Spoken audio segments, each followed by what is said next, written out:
히브리서 12장 15절로 17절까지 열심히 돌아보아 하나님의 은혜에 미치지 못하는 자가 없도록 하고 또 쓴뿌리가 나와서 너희를 괴롭게 하거나 혹 그것 때문에 많은 사람이 더럽혀지지 않도록 하며 음행하는 자나 한 그릇 음식을 위하여 장자권을 판 에서와 같이 속된 자가 없도록 하라.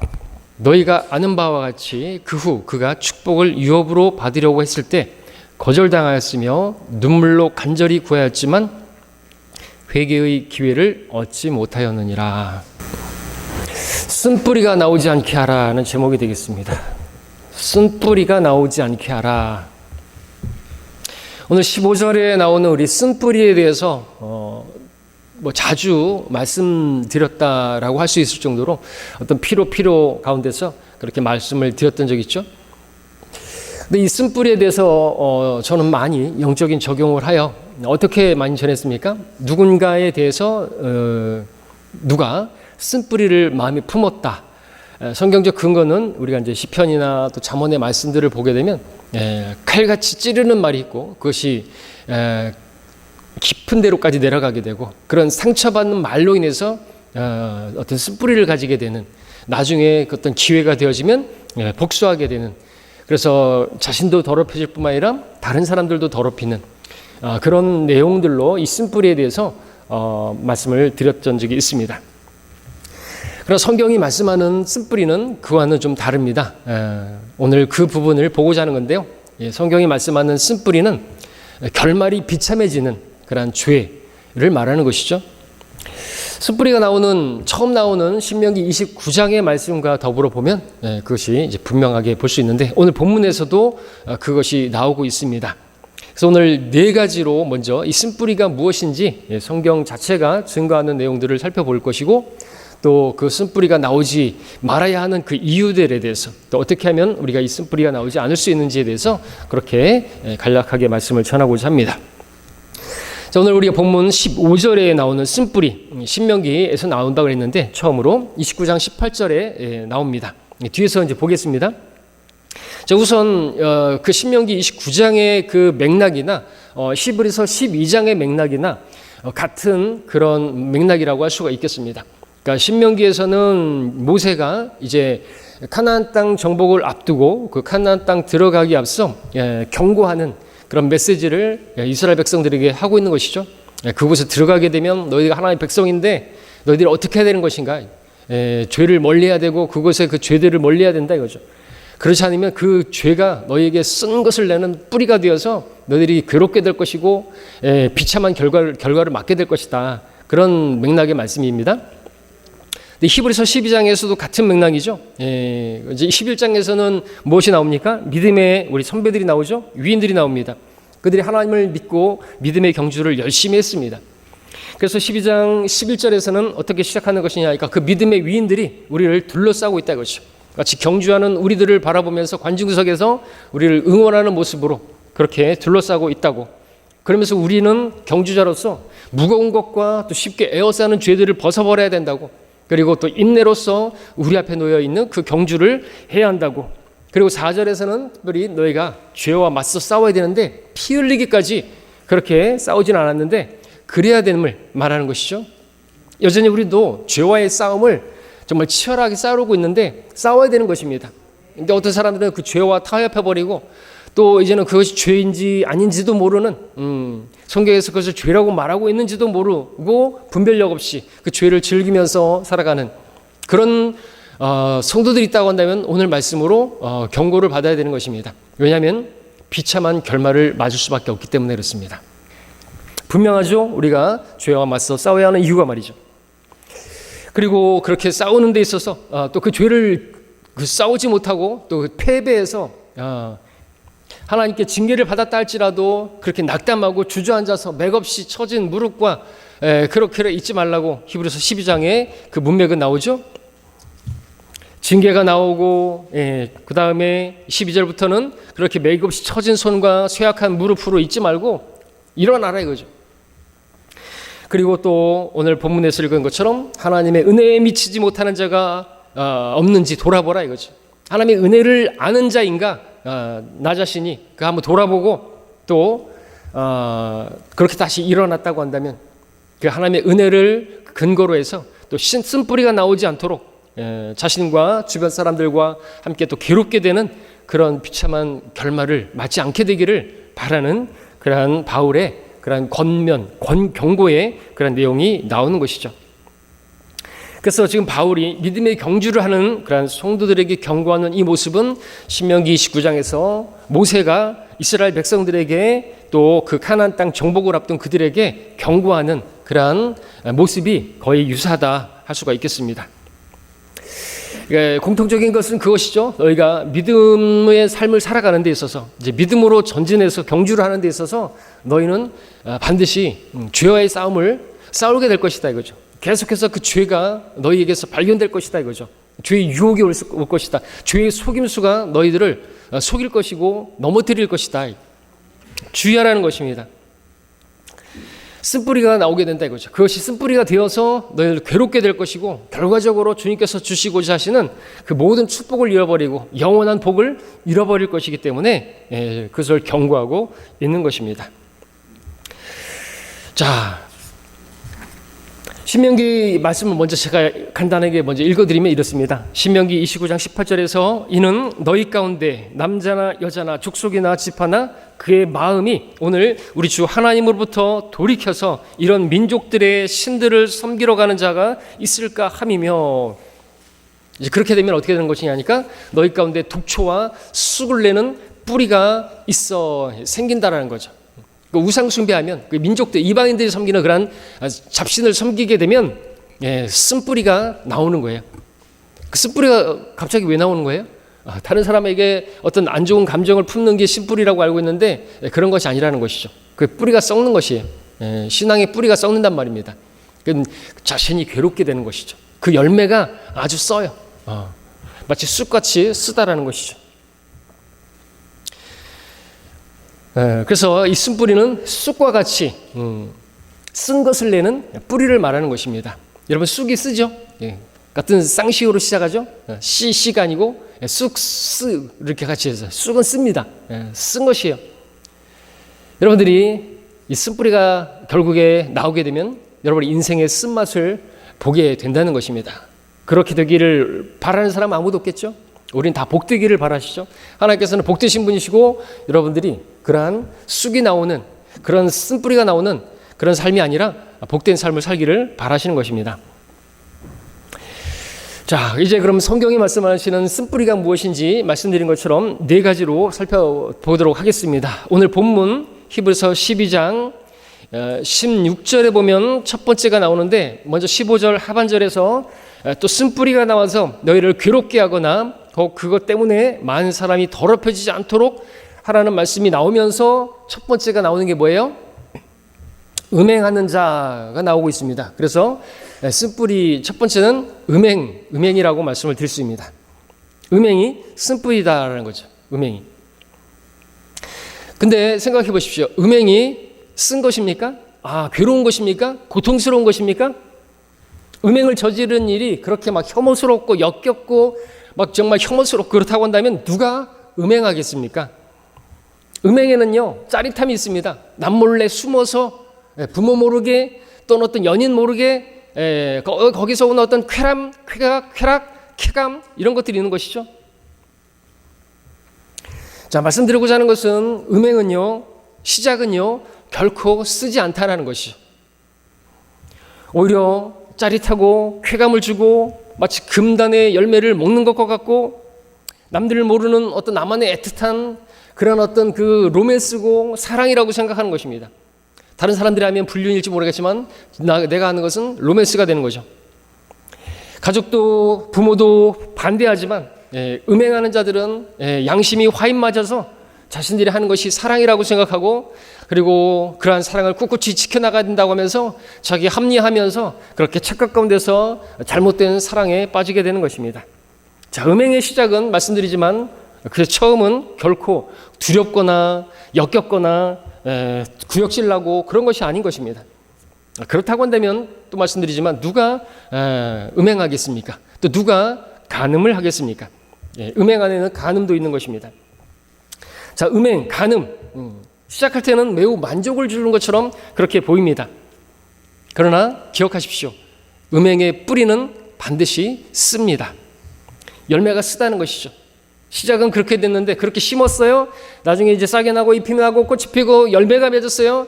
그 열매가 야생포도고 아주 독이 가득한 그러한 쓴 열매다라는 것입니다. 얼마나 쓴가요? 얼마나 쓰디쓴 경험을 하나요? 음행한 결과가 어떤 것인가? 첫 번째는 하나님과의 교제가 끊어집니다. 그렇죠? 구원이 끊어지는 게 아닙니다. 하나님과의 교제가 단절된다는 것이죠. 다윗을 한번 생각해 보십시오. 다윗이 밧세바와 간음을 저질렀습니다. 얼마나 비참한가요? 얼마나 애통했던가요? 통곡했던가요? 하나님께 부르짖었죠. 주의 영을 내게서 거두어가지 마시라고. 하나님과의 교제가 끝나버렸어요. 사람들과의 그 관계가 좀 멀어지는 것은 견딜 수가 있겠지만 하나님과의 관계가 끝나버렸어요. 복의 근원이신 그분과의 그 교제가 단절되었단 말이죠. 얼마나 고통스러운 것일까요? 하나님께서 나와 너무 멀리 계신 것 같아요. 그전에는 하나님과 동행하고 친밀하게 교제했었고, 그래서 화평이 있었고 기쁨이 있었고 즐거움이 있었고 그랬는데 지금은 그런 게 없어졌어요. 정말 좋은 그 영적인 복들이 다 사라져버렸습니다. 얼마나 괴롭겠습니까? 순간의 그 쾌락, 영원한 하나님의 그 영광과 맞바꿔버린 것입니다. 얼마나 그 비참한 것입니까? 얼마나 큰 손해입니까? 그 손해를 우리가 비교할 수 있다고 한다면 얼마나 그 열매가 쓴가 하는 것도 알 수가 있죠. 또 음행은 그 열매가 자신의 몸을 더럽힌다는 것입니다. 병들게 만들어요. 간음 같은 경우는 어떻습니까? 자기 몸에 죄를 짓는 거라고 했는데 자기 배우자에게도 죄를 짓는 것이죠. 너 음행에는 간음이 있다고 했는데 그 간음, 결혼한 배우자가 다른 그러한 사람하고 그러한 성관계를 한다. 그것을 알게 되면 그 가족과 이쪽 가족과 양쪽 가족을 다 알게 된다면 정말 못쓸 짓 하는 것이죠. 비참하게 되는 것입니다. 파괴하는, 가정을 파괴하는 거예요. 그 열매가 얼마나 쓸까요? 그 자녀들은 어떻게 되나요? 비참한 거예요. 엄청 쓴 것이죠. 그리고 하나님의 자녀들은 반드시 그 죄에 대해서 자백한다고 끝나는 게 아니에요. 그걸로 끝나는 문제가 아니에요. 다윗 같은 경우에도 그렇게 자백을 했고 어떤 희생제로도 내가 용서받지 못할 그러한 자지만 다윗의 확실한 자비로 주님께서 용서를 해주셨지만 그 자신이 말한 대로 그 양새끼 4배로 갚을지니라 자기가 말했던 그대로 자기 간음에서 난 그 아이부터 시작해서 암논, 압살롬 또 누구예요? 아도니아 그렇게 4명을 잃어버렸잖아요. 자식을. 하나님이 심판하신 것이죠. 그러니까 죄짓고 나서 자백했다고 해서 그 다가 아니에요. 그거는 약 좋다고 남용해서 안 되는 것처럼 자백하면 다 되는 문제가 아니라는 것입니다. 자, 신명기 말씀에서 이 말씀이 나왔다 그랬는데 그 쓴 열매가 쓴 뿌리가 나오지 않게 해야 된다고 했는데 그 가나안 땅에 들어가게 되면 얼마나 음행이 많습니까? 그래서 그 가나안 땅에 있는 족속들을 다 하나님께서 심판하실 수밖에 없는 게 그들의 죄악이 가득 차서 그래요. 성적으로 도덕적으로 그 죄가 가득 차서 그 진노의 잔이 가득 차서 하나님께서 이스라엘을 그쪽으로 이제 보내신 것이죠. 별의별 그러한 죄들이 많았습니다. 수간까지 하고요. 짐승과 교접하기도 하고요. 동성애 온갖 추접한 일들을 다 하고 있었던 것입니다. 가나안 땅에 들어가거든 너희는 그들을 절대로 따라하지 말라고, 본받지 말라고 모든 그림들을 파괴하고라는 말씀도 나오는데 그 온갖 그림들이 바로 그런 성적이고 수간하고 그런 것들이고 요즘으로 말하면 그 그림들 픽처, 유니버설 픽처, 디즈니 픽처 그림들이에요. 그런 포르노 영상들 이런 것들을 파괴하라는 건데 지금 어떻습니까? 갈수록 미디어 시대 볼 것들 이런 것들로 인해서 청년들이 젊은이들이 특별히 간음이나 음행이나 이런 건 죄로 여기지도 않아요.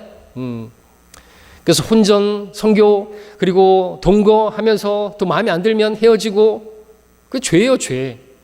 이 세상 법은 간음도 간통도 이제 죄가 아니고 그러지만 죄란 말이죠. 그래서 이스라엘에게 모세가 경고했던 것입니다. 바울도 신약 성도들에게 경고하고 계속해서 가르치고 있습니다. 음행을 피하라 이거죠.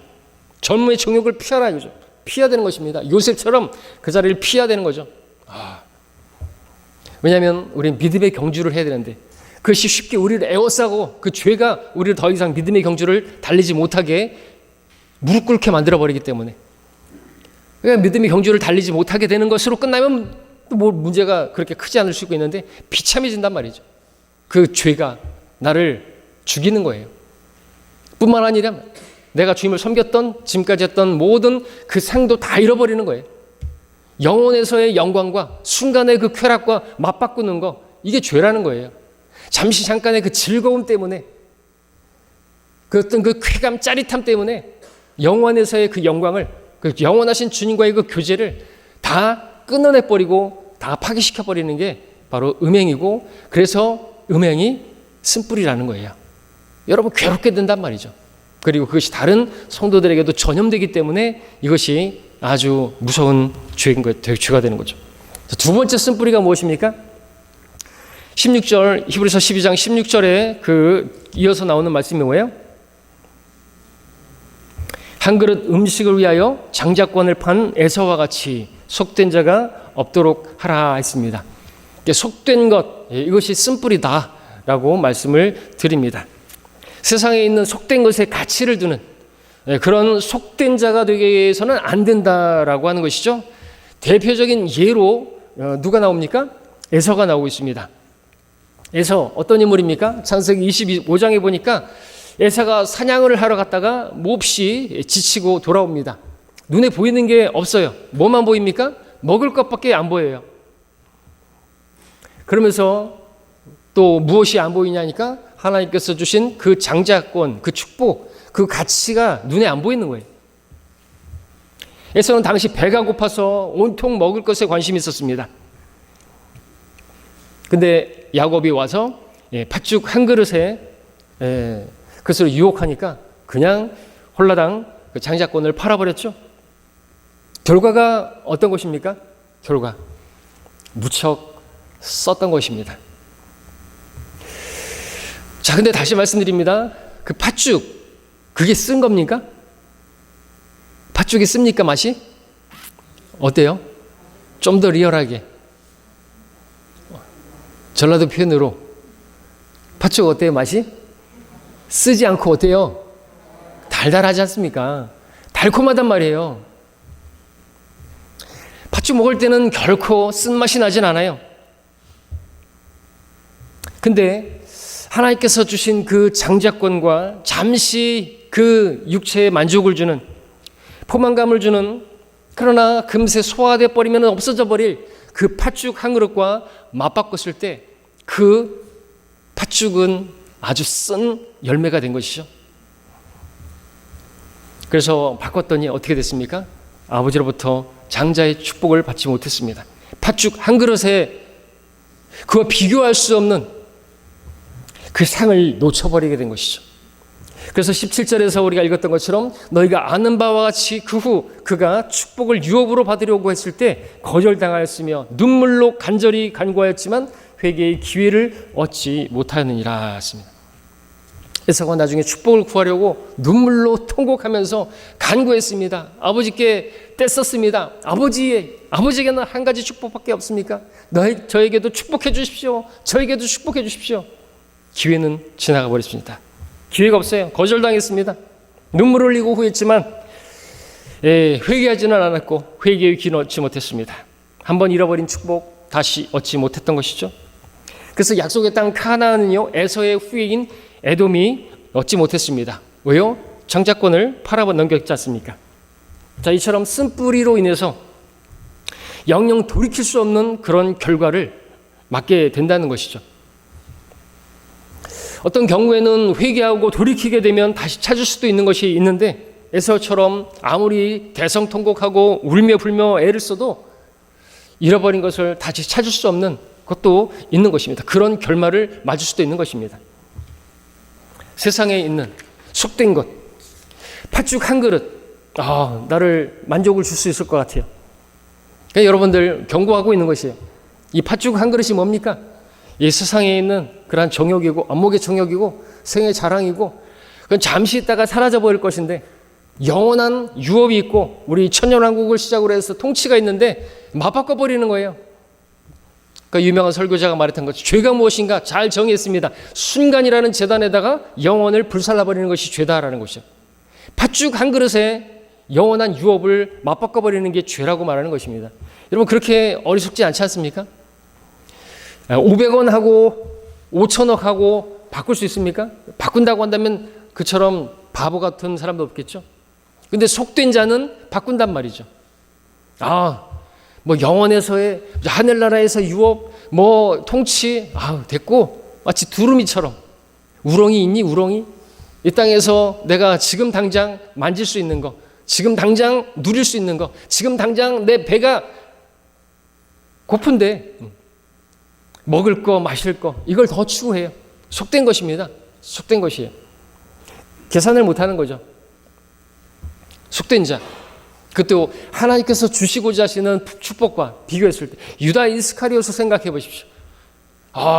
그 여인이 감송향유 그 비싼 것을 갖다가 바쳤는데 뭐라고 말합니까? 즉시로 저 아까운 거 300데나리온에 팔아서 지가 챙기려고 했는데 뭐예요? 속된 것입니다.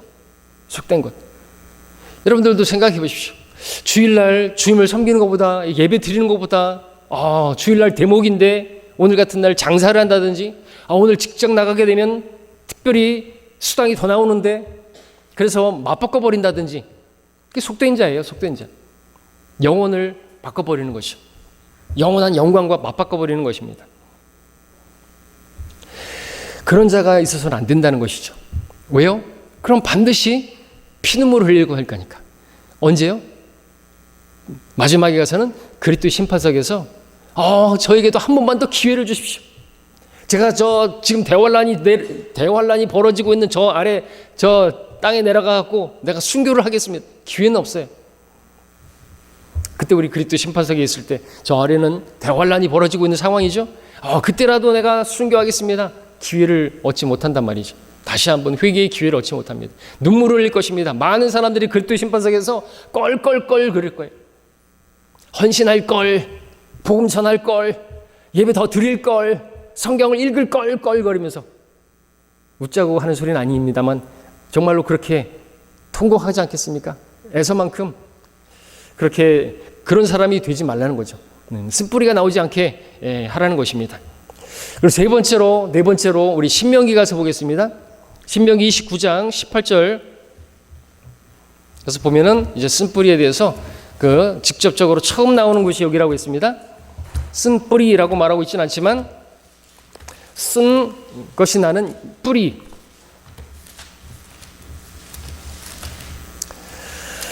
(29장 18절입니다)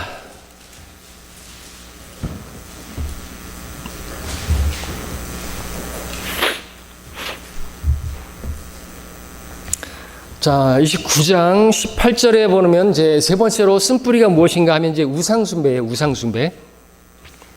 우리 함께 읽겠습니다. 시작. 이는 너희 가운데 남자나 여자나 족속이나 지파나 그의 마음이 오늘 주 우리 하나님으로부터 돌이켜서 이런 민족들의 신들을 섬기러 가는 자가 있을까 함이며 너희 가운데 독초와 쑥을 내는 뿌리가 있어. 같이 병행되는 것입니다. 이런 우상 숭배를 하게 되면 그러한 쓴뿌리가 있게 된다라는 것으로 이해를 하시면 됩니다. 자, 우상 숭배가 쓴뿌리다 하죠. 하나님에게서 돌이켜서 이방의 그 신들이 이방인들이 섬기는 그 신들을 따라가는 것, 우상 숭배죠. 자, 근데 또 말씀드리지만 이 우상 숭배 그 자체가 보기에 아주 혐오스럽고 역겹고 또 무섭고 공포스럽고 그런 것입니까? 그렇다고 한다면 누가 거기에 가가지고 그렇게 숭배하고 비나이다 하겠습니까? 우상 숭배는요, 우상은 우상 숭배하는 자들에게 많은 것을 약속하죠. 축복을 약속합니다. 복을 약속해요. 거짓 약속이지만 우상 앞에 가면 복을 준다 그럽니다. 어느 선앙당에 가면, 어느 산에 가면, 어느 나무 앞에 가면 아들을 준다 그러고 좋은 것들을 약속한단 말이죠. 쓴 것을 약속하는 경우는 없습니다. 여러분, 이스라엘이 왜 바알을 숭배했습니까? 바알. 비를 내려준대요. 구름을 주고요. 다산, 그리고 또 풍요를 준대요. 아주 쓴 것이 아닙니다. 단 것을 줘요. 너무 들으면 달콤합니다. 근데 바알이 비를 내려주는 것만 얘기한다면, 바알이 비를 주는데, 하나님께서 비를 주시는 분이지만, 바알이 비를 주려면 바알을 흥분시켜야 된다 이거죠. 그 흥분시키기 위해서 무엇을 했는 것인가? 바알 신전에 종교 창녀들이 있는 것입니다. 그들에 의해서 음란한 짓을 하는 것이. 그러면은 그 바알이 흥분하고 더 이상은 19금이라서 말씀드리기에 민망하고 그러면 비가 내린다는 거예요. 우상숭배 왜 빠지는 것입니까? 복 받는다는 거예요. 비를 내려준다는 거예요. 비가 내려야지 곡식이 잘 자라는데 가축이 새끼를 벤다는 거예요. 자식이 생긴다는 거예요. 또 신전에 가면 고기도 준대요. 또 술도 주죠. 신전 창녀들과 음행으로 또 그렇게 놀아날 수도 있고 쾌감도 있어요. 여러분, 이런 것들이 쓴 겁니까? 그 자체가? 전혀. 달콤합니다. 거기에 빠지는 것이죠. 근데 처음에는 달콤해 보여요. 근데 결과가 어떻게 되는 것인가 하니까 그 결과가 쓴 열매가 나온다는 거죠. 쓴 뿌리가 되는 거예요. 하나님의 징계가 기다리고 있는 것입니다. 인생의 쓴맛을 경험하는 거죠. 그래서 우상 숭배하던 그들, 결국 하나님께서 역겨워하셔서 그 땅에서 그들을 토해내 버리셨습니다. 바빌론, 아시리아로 그렇게 포로되어 가가지고 70년간 쓴맛을 경험했죠. 예루살렘 성전까지도 다 폐허가 돼버리고 우상숭배의 쓴 열매로 인해서 그들은 이방 민족에게 짓밟힘을 당하게 되었던 것입니다. 죽임을 당하기도 하고요. 포로되어가는 큰 불행을 겪었던 것이죠. 자, 우상숭배 겉으로 보기에는 또 처음에는 너무나 달콤해 보입니다. 아주 복을 약속해요. 복 받는다, 사업이 잘 된다, 그럽니다. 하지만 그 달콤함 뒤에 우상숭배가 가져온 그 열매는 아주 쓰디 쓴 열매를 가져온다는 것이죠. 여러분들, 지금 당장 순간을 볼 게 아니라는 것입니다. 나중에 그 결말을, 영원을 바라봐야 되는데 양들은 근시안이라서 당장의 것만 봐요. 당장에 이 문제가 해결될 수 있다고 한다면 점이라도 보러 가요. 당장에 어떤 것들이 피로가 채워진다고 한다면 자신의 그 믿음까지도 팔아버려요. 이방신에게 달려가요. 점이라도 보고 운세도 믿어보려고 하고 타로점도 보고 미친 짓인 것이죠. 그것은 배교고 하나님께서 징계하시는 것입니다. 그게 없다 할지라도, 이 땅에서 괴롭게 되지 않는다 할지라도 우리는 그리스도의 심판석에서 다 까먹어 버리는 거예요. 자, 네 번째로 뭐가 있냐 하니까 쓴뿌리는 19절을 보시기 바랍니다. 19절 같이 읽겠습니다. 시작. 그가 이 저주의 말들을 들을 때에 그가 자신의 마음속에 스스로를 축복하여 말하기를 내가 비록 내 마음의 상상대로 행하고 목마름에 술 취함을 더할지라도 내게 평안이 있으리라 할까 함이라. 자, 이런 말씀들이 그냥 근거 없이 나온 것은 아니고요. 이 말씀을 보기 전에 잠시 신명기에서 계속해서 해왔던 말씀들이 무엇인가 하니까 우리 신명기 28장 2절부터 6절까지만 제가 빠르게 읽으면 여러분들이 너무나 잘 아는 복된 말씀들, 모든 좋은 복들이 다 나오죠. 신명기 28장 2절부터 6절까지 읽으면 내가 주 너의 하나님의 음성에 경청하면 이 모든 복들이 내게 임할 것이며 내게 미치리라. 너는 성읍 안에서도 복을 받고 또 너는 들에서도 복을 받을 것이라. 내 몸의 열매와 내 땅의 열매와 내 다축의 열매와 내 소떼의 소산과 내 양떼들은 복을 받을 것이라. 내 광주리와 창고가 복을 받을 것이니라. 내가 들어와도 복을 받을 것이요 내가 나가도 복을 받을 것이라. 많이 들어보셨죠? 그야말로 복 가운데 앉게 되는 것입니다. 모든 좋은 복들이. 그런데 반대로 행하면, 하나님의 말씀을 벗어나서 하나님을 떠나서 불순종하게 되면 어떻게 된다고 하니까 15절부터 19절까지가 나오는데 지금 읽었던 말씀과 정확하게 반대되는 내용이 나오죠. 하나님께 경청하지 않으면 15절부터 명령하는 이 모든 계명 규례 지키지 않으면 저주가 내게 임하고 미친다 이거죠. 성읍 안에서도 저주받고 들에서도 저주받고 광주리 창고가 저주받을 것이고 내 몸의 열매 땅의 열매 소산 내 소떼 양떼 저주받고 내가 들어올 때도 나갈 때도 저주를 받을 것이다. 정확하게 반대되는 저주가 온갖 저주가 다 들어있는 것이죠. 자, 그런데 이러한 저주의 말씀을 듣고도 우리가 읽었던 아까 말씀처럼 그런 말씀을 듣고도 자기 스스로를 자신이 축복하는 사람들이 있다라는 것이죠. 19절을 다시 한번 읽으면 그가 이 저주의 말들을 들을 때에 그가 자신의 마음속에 스스로를 축복하며 말하기를 내가 비록 내 마음의 상상대로 행하고 목마름에 술 취함을 더할지라도 내게 평안이 있으리라 이렇게 말하는 사람들이죠. 하나님의 말씀을 떠나서 우상 숭배를 하고 그래도 난 잘 될 거야. 하나님 말씀을 우습게 여기고 자기 마음의 상상대로 행하는 거예요. 믿음으로 행하는 것이 아니라 자기가 상상한 대로 내가 꿈꾸는 대로 내가 원하는 대로 내가 계획한 대로 내가 계획하면 다 될 것이라고 그렇게 생각하는 거죠. 하나님 안 섬기는 게 뭐 그렇게 큰 대단한 거예요. 예배 안 드리는 게 뭐 그렇게 큰 죄야. 꼭 예배를 드려야 돼. 하나님만 섬겨야 돼. 내가 그래도 이 땅에 살면서 내가 원하는 어떤 자아 성취가 있는데 나도 꿈이 있는데 그걸 이루는 게 뭐가 잘못돼서 그것을 위해서 좀 비록 하나님을 의지하지 않고 다른 것을 좀 의지한다고 해서 그게 뭐 대단히 그렇게 죽을 짓이야? 그러면서 그래도 나는 잘 될 것이다. 평안할 것이라고. 절대로 내가 이런 짓 한다고 해서 하나님께서 나를 치시지 않을 것이라고. 평안할 것이라고. 그렇게 스스로를 기만하는 그러한 사람들이 있다라는 것입니다. 죄에 대해서 엄중하게 경고하는 말씀을 듣고도 뉘우칠 줄 모르고 두려워하지도 않고 반응이 없는 사람들이 있다라는 것이죠. 교회에도 이런 사람들이 있으면 안 되겠죠? 하나님 말씀으로 설교로 그렇게 칼로 찔러 넣듯 설교를 하고 이런 말씀을 하는데도 불구하고 전혀 반응이 없어요. 전혀 두려움이 없어요. 그런다고 해서 내가 그런다고 해서 여전히 음행하고 여전히 팥죽 한 그릇을 위해서 살고 여전히 우상 숭배하고 다른 게 아니에요. 탐심이 우상 숭배잖아요.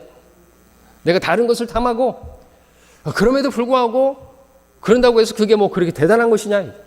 하나님께서 나를 치시겠어. 내가 예배 안 드린다고 해서 내가 11조를 떼먹었다고 해서 내가 복음을 전하지 않는다고 해서 하나님께서 나를 치시겠냐 이거죠. 다리 몽둥이 부러뜨리시겠어? 괜찮아. I'm okay. 아무 문제 없을 거야. 평안할 거야. 안전할 거야. 마지막 날들에 그런 사람들이 있다고 그랬죠. 평안하다, 안전하다 이거죠. 주님께서 도둑같이 오실 것인데 문제 없어.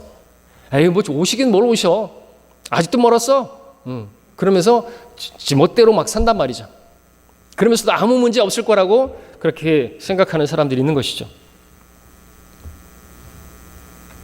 이런 사람들은 설교를 아무리 들어도 변화가 없습니다. 시간이 지나면서 뭐 들은 풍어는 있어서 지식은 좀 가질지 모르겠습니다. 근데 자신의 그 죄에 대해서 전혀 반응이 없습니다. 잘못을 보지 못합니다. 그러면서 자기가 그럼에도 아무 문제 없을 것이고 잘 될 거라고 착각하는 것이죠. 더 나아가서 목마르면 물을 마셔야 되는데 술을 마시고 술을 취하는 것입니다. 방탕하게 되는 것이죠. 그러면서도 전혀 문제의식을 느끼지 못하는 거죠. 그리스도인들 가운데서도 이런 사람들이 있을 수 있다는 거죠. 대표적인 사람들이 고린도 교회 성도들 아닙니까? 이스라엘은 벌써 그런 사람들이 나왔었고요. 가나안 땅에 들어가서 하나님께서 주신 약속의 땅인데 우리에게는 성전도 있고 제사장도 있고 다 있고 우리는 하나님의 선한 택한 받은 그러한 선민이고 프라이드가 많대요. 가진 게 많아요. 자랑거리가 많아요. 근데 그런 거 자랑하다가 어떻게 다 빼앗겨 버렸어요. 성전 초프터가 돼버리고 그 안에 있는 그 기물들 금들 다 빼앗겨버리고 제사장 죽임당하고 그 땅 하나님께서 주신 땅 하나님께서 토해내버리시고 그들 포로 잡아버리고 그랬다는 것이죠.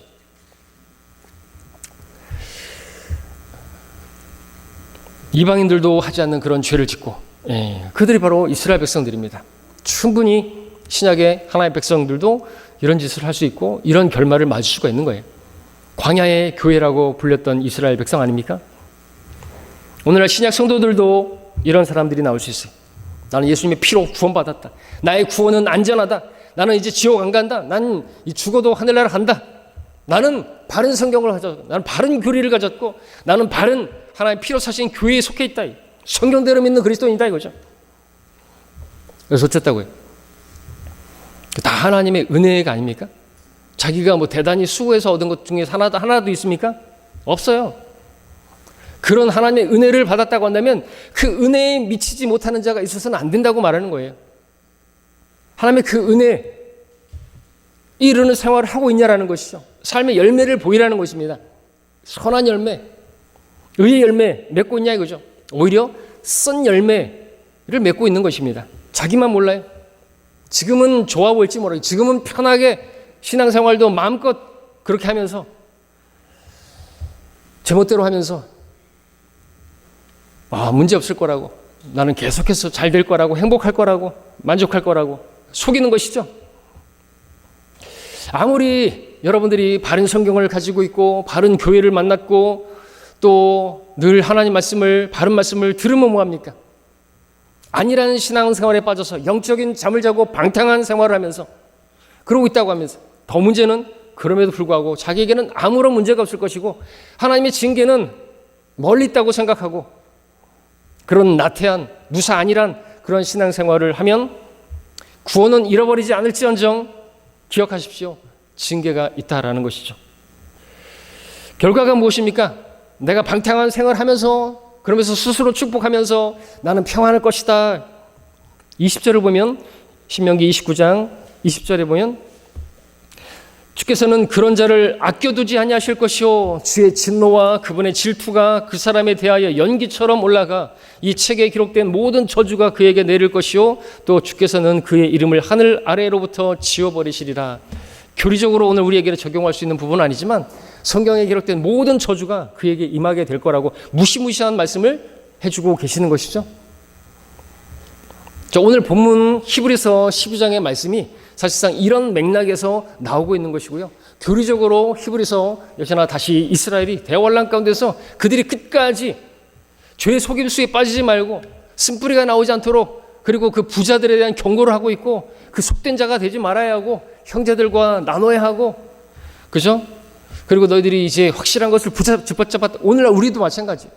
우리가 정말로 그렇게 구원의 확신을 하고 또 우리가 이 진리의 확실함을 알았다고 한다면 그것을 굳게 붙들고 정말 그 소망을 삼고 혼의 닷같이 그 소망에 뿌리 내리고 예수 그리스도를 바라보고 믿음의 경주를 달려야 한다는 것이죠.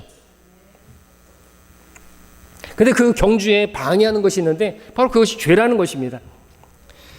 무거운 죄, 쉽게 에워싸는 죄, 그러니까 우리 앞을 방해합니다. 그러다고 해서 넘어져도 괜찮다는 말입니까? 아닌 것이죠. 싸우라는 거예요. 그 죄와 싸우되 피 흘리기까지 싸우라는 것이에요. 그 죄를 짓고 방탕하게 살면서 간음하고 세상 걸작하고 탐심하고 우상 숭배하고 그러면서도 나태하게 아니라는 신앙생활하면서 그러면서도 하나님께서 나를 축복하실 거라고, 나 오늘 예배 드렸으니까 일주일 동안 하나님께서 나에게 이런저런 것들 해주셔야만 한다고, 내 예배 드렸으니까 하나님의 징계는 없을 것이라고, 자백했으니까 징계 없을 거라고, 이런 무사안일한 이런 게으른 신앙생활 하게 되면 반드시 징계가 임할 거라고 말씀하고 계시는 것이죠. 그런 맥락에서 말씀하고 있는 것입니다. 그래서 이스라엘 백성이 우상 숭배를 했을 때 하나님께서 진노의 막대기로 그들을 내리치셨던 그 동일하신 하나님께서 또한 오늘 우리 믿음의 경주를 하다가 죄를 짓고 그 죄에 물들고 결국 그 죄의 뿌리를 가진 쓴 뿌리를 낸, 쓴 열매를 맨 그러한 사람들에 대해서 징계를 하신다라는 것입니다. 정신을 차리라는 것이죠. 깨어나라는 것입니다. 무사안일하게 나태하게 게으른 신앙생활하면서 그냥 예배 한 번 드리고 하나님의 축복을 기대하는 그러한 사람이 있다고 한다면 정신 차려야 된다고 말씀하는 것입니다. 그 속임수에 빠지지 말라는 것이죠. 자, 이상으로 네 가지 우리 쓴 뿌리를 보았습니다. 첫째는 음행, 둘째는 속된 것, 셋째는 우상숭배, 넷째는 아니라고 게으른 신앙생활, 양심이 마비된 그런 신앙생활. 가만히 보면 이 네 가지는 공통적인 특징이 있는데, 그래서 오늘 본문에서 말씀하고 있는 것처럼 전염성이 강해요. 빠르게 전이 됩니다. 음행이 얼마나 빠르게 전이 되는 것인가. 여러분들 민수기에 보니까 이스라엘의 지도자들이, 그 우두머리들이 모압의 딸들과 음행을 저지르니까 백성들도 그 음행에 가담하는, 그죠? 솔로몬이 우상 숭배하니까 그 백성들도 주의 전을 멀리하고 그런 우상 숭배에 빠지는 전이가 되는 것을 보지 않습니까? 속된 것도 마찬가지입니다. 누가 속된 것을 말하고 세상 것을 자랑하고 그렇게 되면 또 세상에서 사람들이 잘 나가는 것을 보면 어느새 자신도 모르게 그런 것들을 자신도 탐하고 있는, 그리고 그것을 가진 사람들을 시기하고 있는 자신을 보게 되는 것이죠. 대표적인 사람이 시편 73편을 기록하고 있는 아삽 아닙니까? 그것 때문에 자기가 미끄러질 뻔했다, 실족할 뻔했다는 거죠. 생각이 영적인 생각이 아니라 육신적인 생각, 세상적인 생각으로 가득 차 퍼져버리는 것입니다. 네 번째, 아니라고 게으른 나태한 신앙도 마찬가지입니다.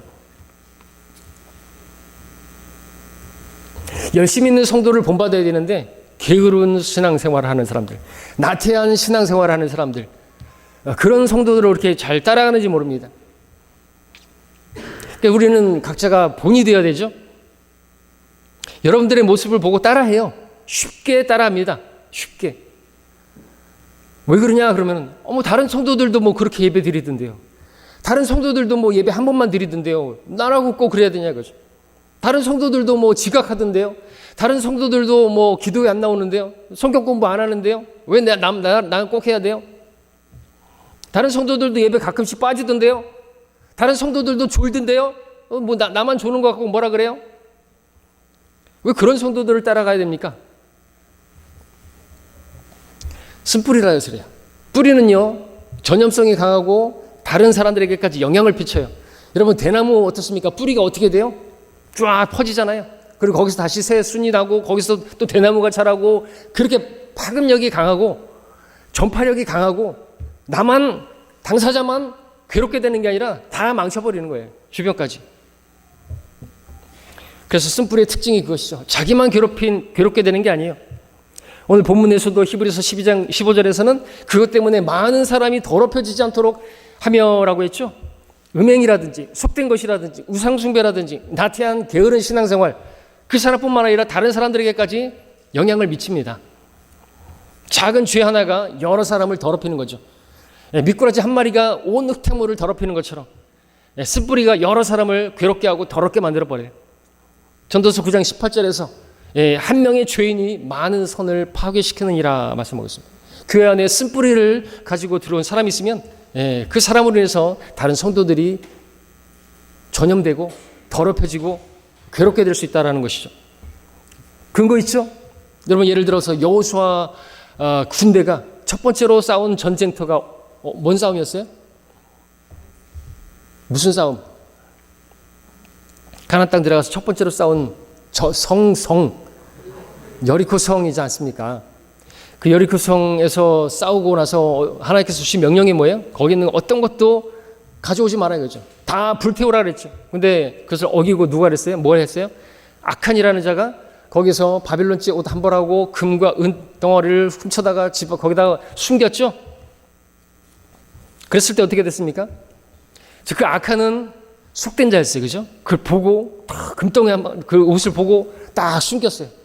그걸 탐했어요. 우상숭배죠. 속된 것이죠. 그리고 하나님 말씀을 무시한 것이죠. 반드시 저주받을 거라 했는데 잘 될 거야. 내가 훔친다고 해서 하나님께서 나를 죽이시겠어? 그러면서 훔친 거예요. 그러니까 여기 다 들어있는 거예요. 그건 영적 음행이고요. 그래서 속된 자가 된 것이고요. 우상숭배한 것이고요. 그리고 안일한 신앙, 하나님 말씀이 분명히 말씀하셨는데도 불구하고 어기고. 자, 그랬을 때 어떻게 된 것인가이죠. 아칸 혼자만 하나님께서 괴롭게 한 게 아니라 이스라엘 전체가 괴로움을 당했어요. 그래서 그 다음 아이성 전투에서 어떻게 됩니까? 그 여리고 성에 비할 수 없는 작은 성임에도 불구하고 패배하고 죽임당하고 쓴맛을 보지 않았습니까? 악한 한 사람 때문에 이스라엘 전체의 괴로움이 임했다라는 것이죠. 그래서 여호수아 7장 25절에서 여호수아가 아칸에게 말하죠. 어찌하여 내가 우리를 괴롭히느냐. 주께서 오늘 너를 괴롭게 할 것이다. 쓴 열매를 맺은 것이죠. 그래서 그가 돌로 맞고 그리고 불태워지고 그렇게 죽임을 당하고 그렇게 되었을 때, 그 쓴 뿌리가 제거되었을 때 하나님께서 다시 함께 하시고 그들에게 승리를 주셨던 것을 볼 수가 있는 것입니다. 교훈을 얻어야 됩니다. 우리 교회 역시 마찬가지입니다. 우리 교회 안에 악한 한 사람으로 인해서, 그 악한 한 사람 때문에 우리 교회가 더 이상 하나님께서 쓰실 수 없는 그런 교회가 될 수가 있다는 거예요. 전염돼 버리기 때문에 그렇습니다. 나태한 신앙생활이라든지 그런 세상과 친구되고 간음하고 그런 죄가 용인되어지면 이 교회는 끝나는 거예요. 왜? 전염되니까. 그 한 사람에게서 끝나는 게 아니기 때문에 우리는 죄와 싸워야 되는 것입니다. 피 흘리기까지 죄를 뿌리채 뽑아내야 되는 거죠. 때문에 우리가 일주일에 최소한 한 번씩 모여서 하나님의 말씀을 듣고 경고를 받고 하나님의 그러한 심판의 말씀을 두려워하면서 다시 한번 부복하고 나 자신을 하나님께 드리겠다고, 그리고 다시 한번 거룩한 삶을 살겠노라고, 죄를 멀리하는 삶을 살겠노라고, 주님을 두려워하는 법을 배우게 해주시라고, 그와 같은 그런 기도가 있어야 하는 것입니다. 그리고 만약에 그런 악한이 드러나게 된다고 한다면 교회는 징계를 해야만 하는 거예요. 심하면 추례까지 시켜야 되는 거예요. 왜? 하나님께서도 그렇게 하잖아요. 악한을 그렇게 제거하니까 하나님께서 함께 하시고 동행하지 않았습니까? 그처럼 그렇게 해야지 교회가 주님께서 함께 하시는 교회고 주님의 복을 받는 교회가 될 수가 있기 때문에 그렇습니다. 자, 그다음 마지막으로 히브리서 말씀에서 어떻게 하면 우리가 쓴뿌리가 나오는 것을 막을 수 있는 것인가에 대한 교훈을 잠깐 말씀드리고 정리합니다. 히브리서 12장 15절을 보니까 먼저는 열심히 돌아보라 말씀하고 있습니다. 열심히 돌아봐야 되는 거죠. 여러분들 자신만 그냥 신앙생활하는 거예요. 예배만 드리고 가는 게 아니에요. 돌아보십시오. 그래서 제가 예배 때마다 여러분 돌아보시면서 누가 왔는지 안 왔는지 돌아보시고 그게 하는 거 아니에요. 그냥 인사만 하는 게 아니에요. 얼굴은 어떤지 돌아보시고 얼굴에 수심은 없는지 돌아보시고 기도 제목 새로 냈는데 기도 제목 새로 낸 것은 어떤 것인지, 요즘 어떤 기도 제목이 나왔는지, 어떤 것이 필요한지, 그리고 돌아보라고요. 요새 성경은 잘 읽고 있는지, 여러분들 또 아내는 남편과 함께 또 졸고 있는지는 않은지 돌아보고, 농담 삼아 여러분 조는 거 그냥 관가될 문제가 아니에요. 그것도 역시나 전염성이 강합니다. 기지개 하고 하품하고 그러면은 전염된다니까요. 안 되는 거예요. 그러면은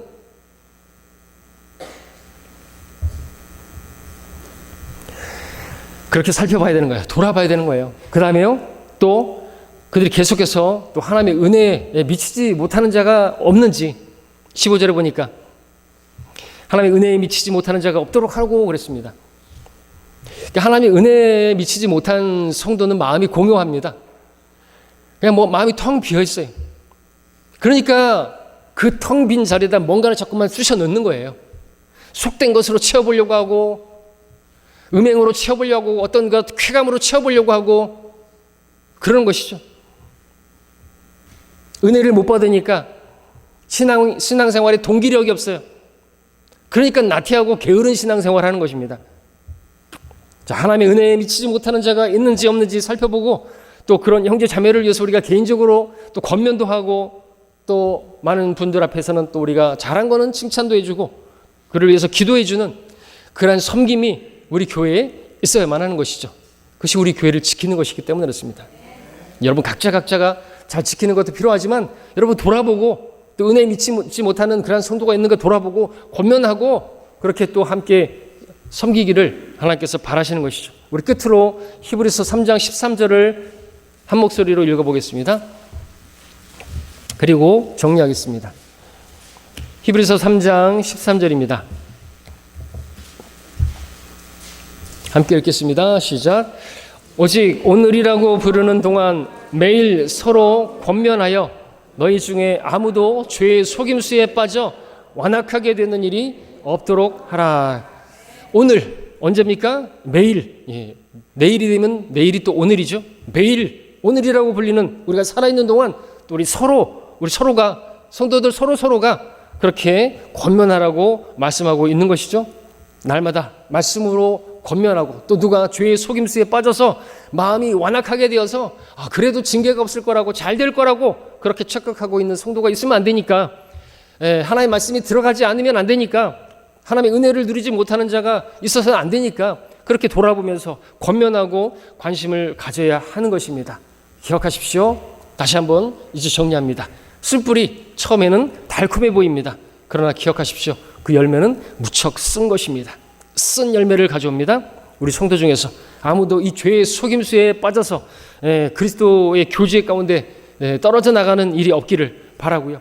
그러기 위해서 우리 서로 돌아보고 또 권면하고 그런 세워주는 신앙을 갖추길 바라고, 또 그런 우리 교회가 그런 교회로 세워지기를 간절히 원합니다. 기도하겠습니다.